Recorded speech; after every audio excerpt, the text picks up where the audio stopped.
Hey Book Dragons, I'm back. I'm here today to do part 2 of my March reading wrap up. So I will admit, I've only read 5 more books in the month of March, and that is largely due to one of the books I was reading was close to 500 pages, and I had a lot of time focusing on that book. But I want to do my overall March stats and do all that, and then we'll talk about the last 5 books that I read.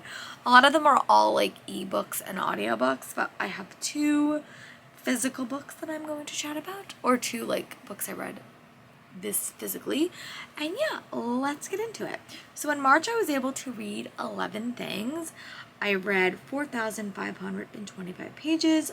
Average page per day was 145. Average page count of the book I read was 411. You can definitely see, even in my listening, I listened to bigger books.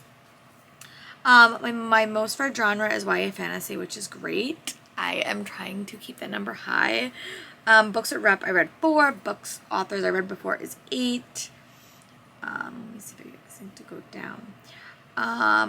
5-star ratings, I had 4 5 stars, 4 4 stars, 2 3.5 stars, and I think that's it. Yeah, and my average rating was a 3.91, which is pretty good. I read 6 new releases, 5 backlists, and 0 from last year. I read 4 physical books, 6 audiobooks, and 1 ebook. I really don't do mixed media. I normally pick the format that I read the most. Series breakdown, I started 5 series, I continued 2, and I read 3 standalones, and how I got them. I read 3 from Audible, 2 from the library, 4 from NetGalley, and 1 owned. And I read 1 middle grade fantasy, 1 nonfiction, 1 YA fantasy, 1 historical romance, 1 mystery, and 1 romance. So yeah, those are the stats for my books. And yeah. So the first book that I read, I'm going to get for you, and it is Nightbirds by Kate J. Armstrong. So this is actually a book that I read on reread because I reread it, because I read it originally in October, but I love this book on reread. I think that once I took my time and really slowed down, I loved it.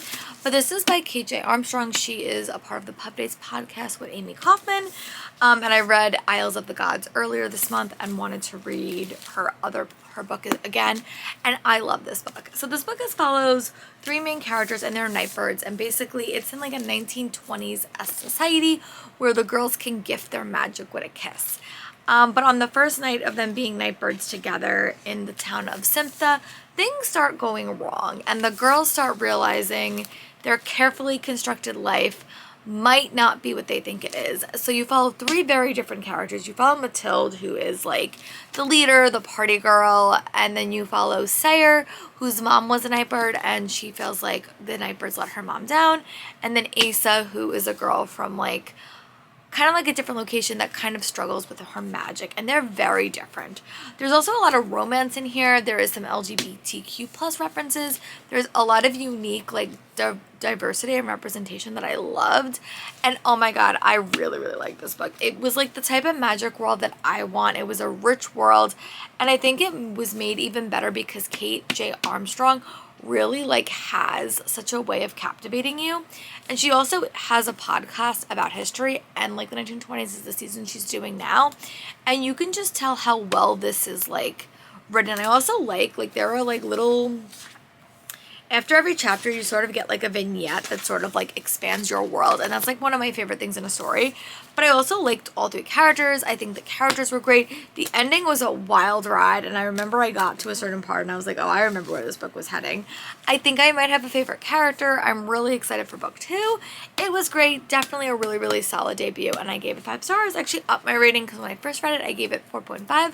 but definitely deserves a 5-star rating. And if you have not checked this one out and you're looking for a really fun feminist, it has feminist things in it, but I just loved it. And she did the feminist elements and the feminist ideologies so well in this book, and I just loved it. So 5 stars. Definitely exciting, and can't wait to read more by this author in the future. You should definitely check her out. And then the book that took me 2.5 weeks to read, totally worth it, was Silver in the Bone by Alexandra Bracken. Here is a photo, and now let's get into it. I have been waiting so long for this book by this author, like just so freaking long. This is a Merlin-esque author retelling. You follow this main character named Tasman, and she is forced to kind of work with her brother to go on a quest to a far-off land to sort of uncover a lot of mysteries. I will say that. It's very, very Merlin-esque. There is a found family element to this story. There is a Merlin-esque quest. There is a lot happening. It's a wide cast of characters. It was great. I think that this book is very, very slow. So I feel like if you struggle with unlikable characters and you don't like slow stories, this book is going to be a struggle for you. I think it was a book that I really needed to focus on, and that's why it took me 2 weeks to read. It's almost 500 pages. But what Alex Bracken does so well is she really builds a world. And I think this book is very much set up. There was a complete story. There were some shocking twists and turns throughout the whole story. Definitely a book that I think is worth being read. Like, I really liked it. I gave it like 4 stars for review. We got to the end and I was like, okay, now you need to give me book 2. Because it was a very long book of setup and there was a lot of twists and turns. I definitely will have to reread this book when I get my physical copy. But I really liked it. I gave it 4 stars. It's been a long time since Alex wrote anything, so I'm really excited. I know this is going to be a series, and I think Alex's stories for me are better in a series because we could just spend more time with the characters. But yeah, I really liked it and gave it 4 stars. And then I literally listened to a bunch of stuff, so let's get into those as that was happening. So the first book I picked up was The Appeal by Janice Hallett. This was supposed to be for a reading vlog, reading Gavin's worst books of the year, and I just wound up picking it up because I looked at the structure and I was like, you know what, it's like emails, it's letters, I really want to like listen to it, and I'm happy that I did. So basically this whole book is told through emails, and you basically follow this playing group, like this acting troupe, and one of their members, their granddaughter gets cancer. So you basically follow this whole book as they're sort of like putting together a fundraiser for her, but a murder occurs, and you literally get like, the start of this book is like, basically someone has to like solve this case, and then you kind of get various point of views. So it was a very interesting way to tell a story, because normally when you read a book like this that's like different formats, you have a plot somewhere in this, but literally the whole book was emails. So I think it worked really well for this, because there was like a very like interesting story that like you didn't really expect, because you never get to see these characters outside of their emails. I enjoyed it. I didn't feel that connected to the characters, and I thought the mystery was really interesting, but I just didn't feel anything for the characters.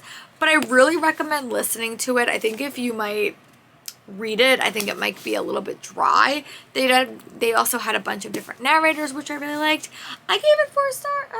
Yeah, like 3.5, 4 stars. I really liked it, and I definitely want to read more by this author in the future, preferably audiobooks, because I think that if I just read it like this, it's really not going to do much for me. So I could see why Gavin said it was super dry, because I think if I read it, I would probably agree. But I enjoyed it. I gave it 4 stars, and I definitely would like to read more by this author in the future. And then the next book that I picked up was The Happily Ever After Playlist by Abby Jimenez. I also really, really liked this one. This is the companion to The Friend Zone, which I never read.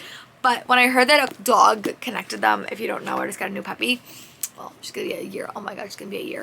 But this one, basically Sloane, she winds up finding this man's dog, and he's like on tour in Australia, and they wind up connecting, and it's a romance. It's a dual point of view. I thought it was really, really fun. You got to see characters from other series that we've seen, and it was great. Definitely is a heavy grief plot line for Sloane, so just keep that in. And I just like Jason. It was a fun read. Very, very quick. You really get to know all the side characters, and I liked it. I gave it 4 stars. Definitely not like my favorite book I read by her, but I really did enjoy it. And then this is going to be such a short video because I really didn't read enough this month. I wanted to, but it just didn't happen. And then the last book that I finished in this month was Tempt Me at Twilight by Lisa Kleypas. Here is a photo. And this is the third book in the Hathaway series. I want to get to the last two books so badly because those are the books that people say will like blow your mind and are great. I like this book. I think I read it in a good week because I was doing a lot of stuff like errand-wise, and I think it was just a fun errand book. I enjoyed it. I like Henry. I love Poppy. This is Poppy's book and Henry's book. It was very different from book 1 and book 2 in this series because there wasn't a raw-made character at the heart of it, and I struggled with them a little bit. But I'm really excited for the next book, Love in the Morning and Love in the Afternoon, or I forgot. One is like the brothers book with like the governess, I think, and I'm really excited for that one. But it was fun. It was fine. There's always a little bit of mystery suspense at the end that like kind of gets me going and kind of gets me captivating. I didn't love Henry as a lead. He wasn't my type of hero, but it's okay. I loved it. I enjoyed it. I gave it 3 stars, and I will definitely continue with this series. So those are the 6 books that I read. If I had to pick favorites of the whole month, it would definitely be Nightbirds and Isles of the Gods. And if I had to pick least favorites, maybe The Appeal, just because I felt like I didn't feel that connected to the characters and the format, but the format was interesting. I don't really think I had a bad book this month, to be very, very honest. But yeah, let me know in the comments what you read in the end of March. I would love to know, and I'll talk to you soon for my next video. Bye, Book Dragons.